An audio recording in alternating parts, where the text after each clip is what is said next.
C'est le moment. Fais-toi un programme. Chaque jour, j'apprends une lettre ou deux lettres pour apprendre à lire à la fin du Ramadan. Et il y a une bénédiction peut-être que tu auras pendant le Ramadan que tu n'auras pas en dehors du Ramadan. Profite. Fais-toi un programme, le Coran. Chaque jour, donne une petite aumône en nourriture, en argent, aide les pauvres. Tous les jours, si minime soit-elle. Chaque jour, concentre-toi dans ce qui est obligatoire, comme tu ne le faisais pas peut-être en dehors du Ramadan. Et l'acte pratique obligatoire, le plus important, le plus grand auprès d'Allah, as-salah. Tes 5 prières, fais-les à l'heure. Et après l'Isha, ne laisse pas passer une nuit sans faire au moins 2 unités de prière.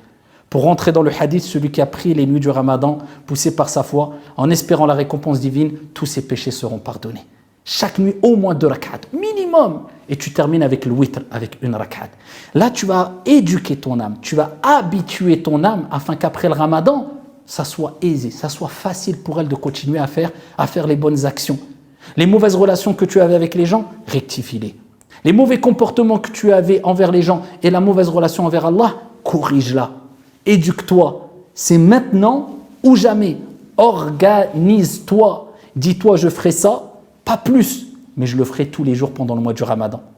Et si tu vois que pendant 1 semaine, 2 semaines, ça devient facile, augmente l'intensité. Mais en tout cas, chaque jour, mets-toi un programme pour une aumône, un programme pour tes prières obligatoires, un programme pour délaisser, si tu ne délaissais pas pendant le Ramadan les grands péchés, un programme avec le Coran, lecture, apprentissage, méditation, un petit programme, si léger soit-il, pour écouter une exhortation, et ainsi de suite. Fais le minimum, mais de manière régulière. Et si tu as compris ce que j'ai dit précédemment et retenu les leçons, ad-du'a, le repentir, prendre conscience des mérites, si tu mets en application cela, tu verras que ton mois sera béni.